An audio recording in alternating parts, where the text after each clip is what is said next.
नमस्कार, मी भाग्यश्री फाटक। मार्केट आणि मी हा सोप्या मराठीतून शेअर मार्केट समजावून सांगण्याचा माझा एक उपक्रम आहे। आज मार्केट सुंदर चाललं होतं। 1000 पॉईंटपर्यंत तेजी मार्केटमध्ये आली। जुलै सिरीजसाठी रोल ओव्हरही चांगले झाले, पण आज डिफेन्स क्षेत्रातले शेअर मात्र पडत होते। मेटल सेक्टरमध्ये गोल्डन क्रॉस झाला, त्यामुळे मेटल सेक्टरमधले सगळे शेअर आज तेजीत होते। कमिन्सनी क्लीन एनर्जीसाठी battery energy storage system launch केली। नायकाची मुलाखत ऐकायला मिळाली, तर 12 ब्रँडची GMV व्हॅल्यू 1230 कोटी आहे असं मॅनेजमेंटने सांगितलं। आणि 2026मध्ये ते मोठी प्रॉडक्ट्स लॉन्च करणार आहेत। जिओग्राफिकल ग्रोथ तिप्पट होईल असं व्यवस्थापनाचं म्हणणं आहे। आजचे काही रोल ओव्हर्स मी तुम्हाला सांगते। क्रॉम्प्टन 95%, JSW स्टील 94%, टायटन आणि टाटा एल्क्सी दोन्ही 93%, सुप्रीम इंडस्ट्रीज 92%, डी-मार्ट 91% आणि UPLही 91%। FMCGचे रोल ओव्हर 84% झाले आहेत आणि IT आणि न्यू एज कंपन्या यांचे रोल ओव्हर 83% झाले आहेत। GSTच्या ज्या नोटिसा पाठवलेल्या असतात त्यांचा निपटारा करण्यासाठी प्रक्रिया सोपी केली आहे।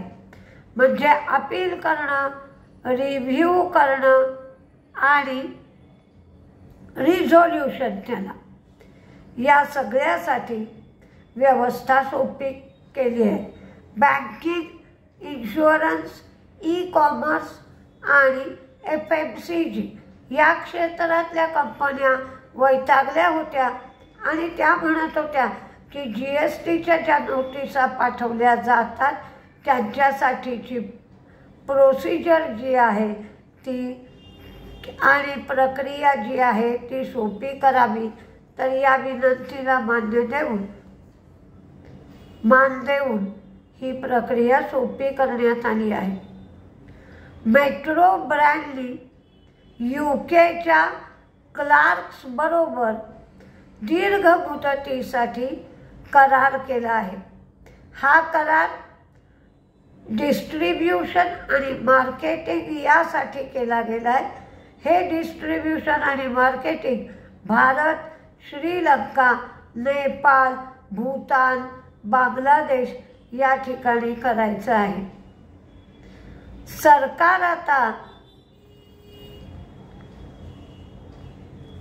एक जो आपण म्हणतो ऑटो कंपोनंट्स, तर ऑटो कंपोनंट्सची जी सप्लाय चेन आहे त्याच्यामध्ये भारताचा हिस्सा 8% असावा 2030 पर्यंत असं सरकारने एक टार्गेट ठेवलं आहे। त्यासाठी सरकार 13,000 कोटी इन्सेंटिव्ह म्हणून देणार आहे।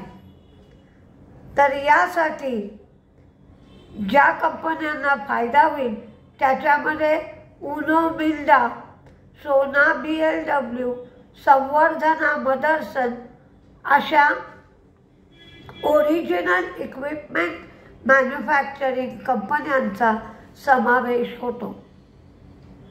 तर यांना कॅपिटल एक्सपेंडिचर, स्किल डेव्हलपमेंट आणि रिसर्च आणि डेव्हलपमेंटसाठी इन्सेंटिव्ह दिला जाणार आहे। 1 जुलैला रेमंड रिॲलिटीचं लिस्टिंग होईल. मला एक कमेंट आली होती की मला अजून रेमंड रिॲलिटीचे शेअर मिळाले नाही. तर 1 जुलैच्या आधी तुमच्या खात्याला ते शेअर जमा होत आहेत का बघा.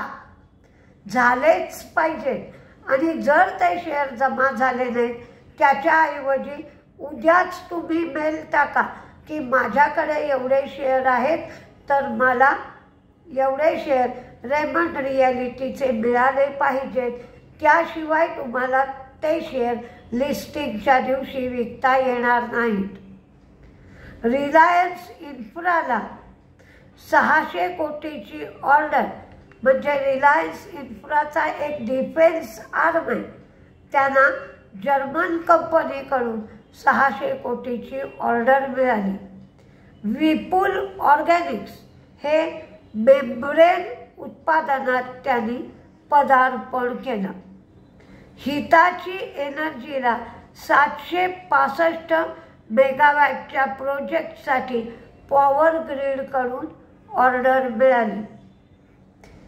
HDB फायनान्शियलचा IPO पूर्ण भरला असं संध्याकाळी दाखवत होते. पण आजचा दिवस एकंदरीत खूप छान गेला. मार्केटही तेजीतच होतं. त्यामुळे आणि बँक निफ्टी आज रेकॉर्ड हायला पोचला. तर आता लोकांना वाटत असणार की निफ्टी आणि सेन्सेक्स रेकॉर्ड हायला कधी पोचेल. तर हताश होऊन जाऊ नका. हळूहळू प्रत्येक गोष्ट होत असते. तर धीर धरी रे धीरा पोटी फळे असती रसाळ गोमटी, हे लक्षात ठेवलं पाहिजे. म्हणजेच मग आपल्याला निराशा येत नाही आणि मार्केटमध्ये प्रयत्न करायला एक प्रकारचा उत्साह येत असतो. आता बघूया आपण उद्या काय होतंय ते. नमस्ते.